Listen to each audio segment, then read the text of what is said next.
Gwenaëlle, qui est avec nous dans le public. Est-ce que Gwenaëlle peut se lever? Merci Gwenaëlle, merci d'être avec nous Gwenaëlle. Merci beaucoup. Bonsoir. Bonsoir et merci d'être là.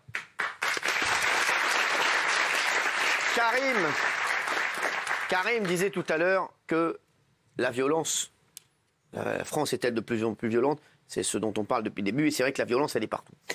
Et vous, vous êtes la mère de Denis, 16 ans, tué en juin 2019. Vous êtes taxi ambulancière dans les Côtes-d'Armor. Est-ce que vous pouvez nous raconter ce qui est arrivé à votre fils? Alors mon fils était menacé de mort depuis 2 mois. Pourquoi? Parce qu'il avait voulu aider son camarade. C'est une histoire assez compliquée. Son ami avait repéré une fille qu'il était déjà sortie quelque temps avant. Et il voulait ressortir avec, donc il lui avait envoyé un texto. Mais cette fille-là avait un petit ami. D'accord. Ce petit ami l'a très mal pris. Il a commencé à envoyer des menaces à l'ami de mon fils. Et il s'est pris de peur, donc il lui a montré les messages en disant qu'est-ce que je peux bien faire. Voilà. Et mon fils a pris le relais. Il a pris le téléphone et il a appelé l'autre élève pour lui dire écoute, laisse tranquille mon ami. Il a compris, elle est pas toute seule. Il va la laisser tranquille, il va plus rester avec. Mais ça a continué et il a reçu de fortes menaces sur son téléphone. C'est-à-dire quel genre de menaces? Des photos de revolver en lui disant on va venir te crever, on va venir te faire la peau, on va te mettre dans un coffre de voiture et te faire disparaître. Vous avez porté plainte? J'ai porté plainte à la gendarmerie de Matignon, qui est à côté de chez moi. Qu'est-ce qu'ils vous ont dit? Ils m'ont dit que c'était des affaires de gamins. D'accord. C'était des ados et que ça allait pas aller bien plus loin. Mais ils prenaient quand même la plainte parce que mon fils, ce qu'il voulait, c'était pouvoir sortir dehors sans avoir peur. Parce qu'il était apprenti boulanger, il allait tous les matins à 5h du matin à pied et il avait la peur au ventre d'aller au travail et de remonter. Tellement que ses collègues de travail m'ont dit, et je ne le savais pas, qu'il se tartinait le visage de farine et de chocolat pour remonter chez moi, pour ne pas être reconnu. Incroyable. Et ils l'ont poursuivi. Alors, en juin 2019 En juin 2019, j'ai emmené mon fils au CFA de Caloc parce qu'il s'était pas réveillé. Donc je l'ai emmené. Il y allait à reculons. Et le soir, à la sortie des cours, un jeune l'a attendu 10 minutes avant la fin des cours. Il l'a frappé par derrière. Il est tombé une première fois. Il s'est relevé. Il lui a dit que c'était une histoire de gamin et que ça allait en rester là. Il n'y avait pas besoin d'en venir aux mains. Parce qu'il faut savoir qu'ils avaient fait tout un stratagème pour tuer mon fils. Il lui avait versé du chocolat dans le casier le matin pour salir son jogging auquel il tenait, pour le mettre en colère. Il est resté près d'1 heure dans une salle tout seul à être en colère, à taper dans les casiers. Parce que à la maison, il avait un punching ball, c'est comme ça qu'il se calmait. La tension est descendue, donc il a pris son sac à dos pour partir. Et le jeune ne voulait pas en rester là. Il lui a retapé une fois dessus, par derrière, à la tête, en faisant une prise de kickboxing, parce que c'est un champion de Bretagne de kickboxing. Mon fils est tombé, il a eu 2 secondes pour se relever, mais il est retombé.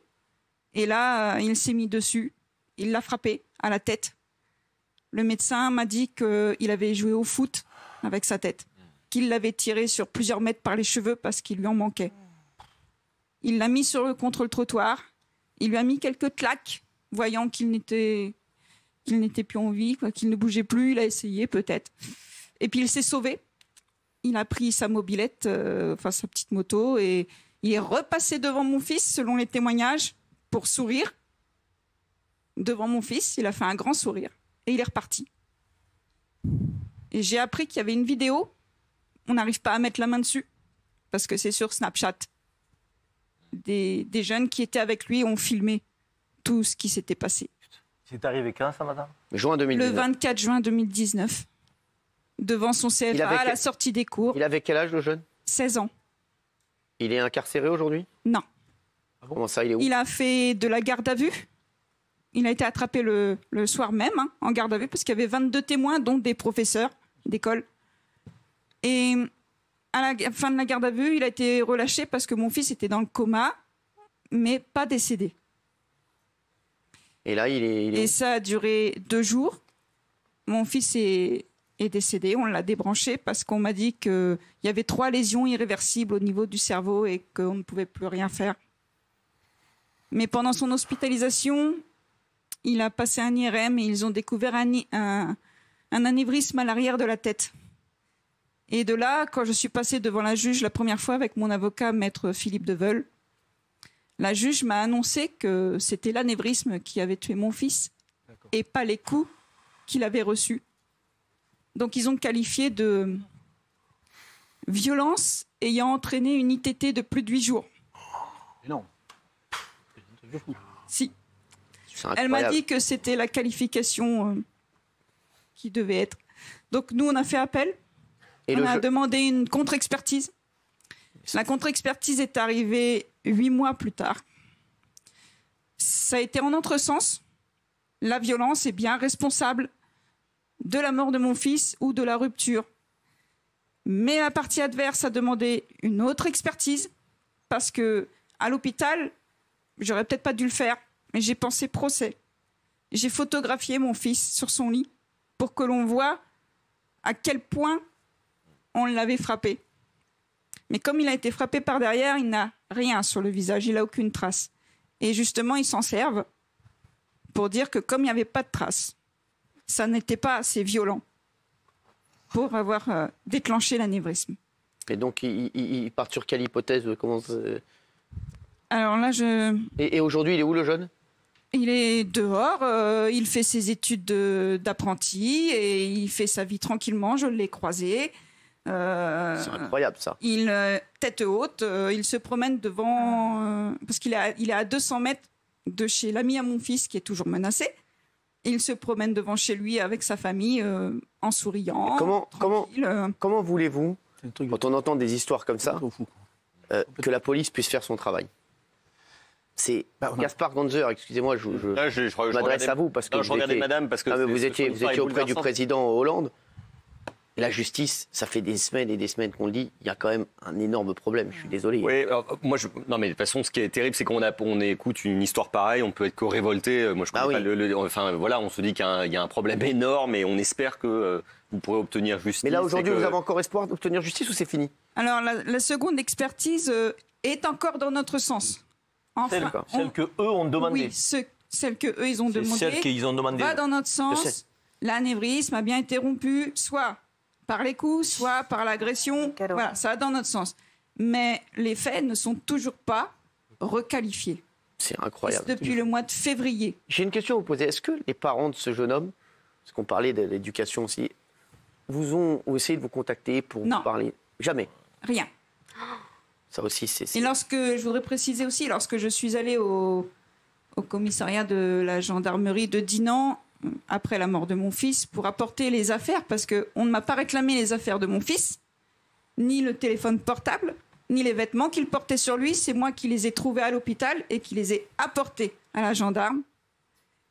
Et on m'a dit, il n'est pas nécessaire de prendre un avocat. Alors que la partie adverse avait déjà pris un avocat. Oui, Bruno Pomar. On va revenir à la justice. Ça traduit aussi ce qu'on a entendu tout à l'heure avec la réaction de la justice par rapport au travail que fait la police. Le ministre de la Justice, il faut savoir aujourd'hui, a diffusé une circulaire aux juges leur demandant de prononcer, écoutez bien ça, des peines d'emprisonnement en fonction de la capacité d'accueil carcéral. Là, c'est un signe fabuleux. C'est grave, ça. C'est très grave. Mais c'est pas vrai, ça. Oui, tout à fait. C'est une information qu'on a donnée officielle. Ça veut dire aussi, enfin, moi, j'aime pas qu'on tape de façon globale et indifférenciée sur la justice. Non, mais je dis pas que ça n'existe pas. Je sais pas ce que tu as fait, mais faisons attention aussi à protéger la justice, parce que si on remet totalement en cause l'idée même de justice, les gens vont se faire justice eux-mêmes. Et c'est dangereux. Attends, je termine juste. En revanche, il y a un témoignage. Non, mais c'est pas vrai, je l'ai dit. J'ai commencé par dire ça. Et j'espère que la justice va vous donner raison. Ce que dit Bruno, c'est qu'au lieu de construire des places de prison parce qu'il y a plus de condamnations. C'est évidemment inacceptable. On enlève les condamnations, on baisse les condamnations. Ce que dit Bruno, c'est une évidence. Affolant. Non, mais Cyril a posé la question volontairement et je pense qu'effectivement, madame a vécu un drame, sa famille a vécu un drame. Un drame qui est inqualifiable et on ne peut pas se mettre à la place de la dame parce que ce qu'elle a vécu, elle est seule à l'avoir vécu. Mais il a posé une question, est-ce que vous avez eu de la part des parents une démarche? Vous avez dit non.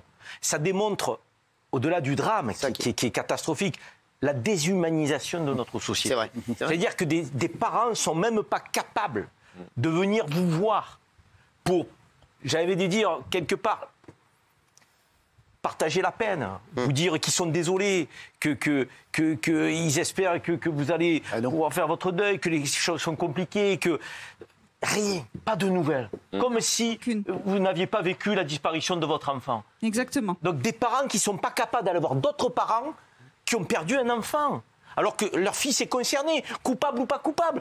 Votre intime conviction, c'est qu'il est... C'est pas l'intime conviction de la justice. On ne va pas statuer sur ça, mais pour l'instant, vous n'avez pas eu un seul témoignage de la part des parents. C'est frappant de la déshumanisation de notre société. Quand je parlais d'une perte de repères tout à l'heure, donc d'une forme d'indifférence, d'agressivité, c'est affolant. Et c'est ça qui est inquiétant. Parce que si on perd cet essentiel-là, comment voulez-vous qu'on ne parvienne pas à des comportements barbares ? C'est cet essentiel-là qui doit nous prémunir du reste. Or, cet essentiel-là, il disparaît, il s'étiole. Ça, c'est le plus inquiétant. Agathe, vous vouliez dire quelque chose ? Oui, pour continuer ce que pointait du doigt Karim, défaut de l'autorité parentale indéniable. Et encore une fois, ce qu'a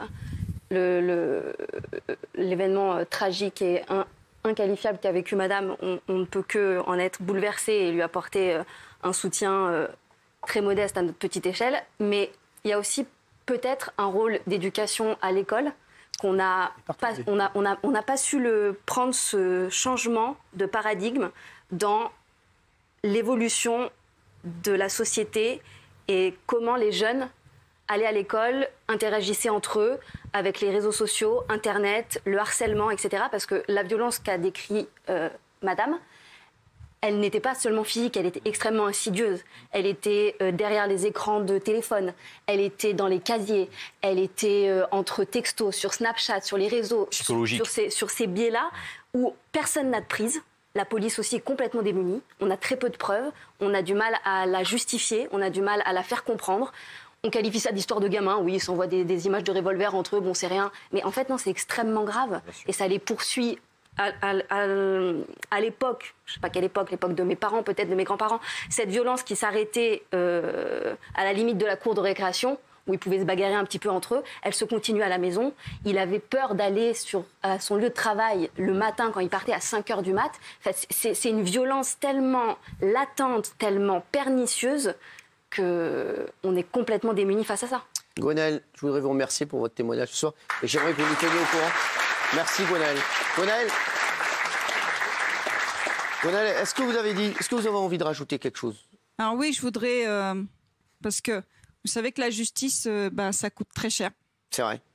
Je ne suis pas venue spécialement pour ça, mais on a créé un site Justice pour Denis 22 sur Facebook avec des cagnottes, PayPal et Litchi parce que mon avocat... Gwenaëlle, je vais vous occuper de vous au niveau de l'avocat. Voilà, je vous le dis. Parce que je vais directement... Ensuite, vous verrez avec mes équipes, après on verra ça ensemble.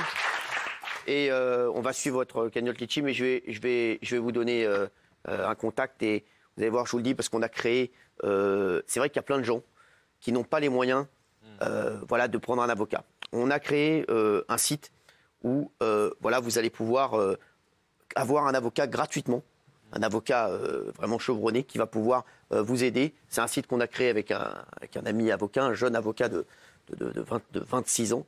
Et on a des avocats vraiment à notre disposition qui sont extrêmement chevronnés, qui vont vous venir en aide. Et ça vous coûtera zéro. Je vais vous donner toutes les informations dès la fin de l'émission. Et on va s'occuper de vous juste après. Gwenaëlle, merci.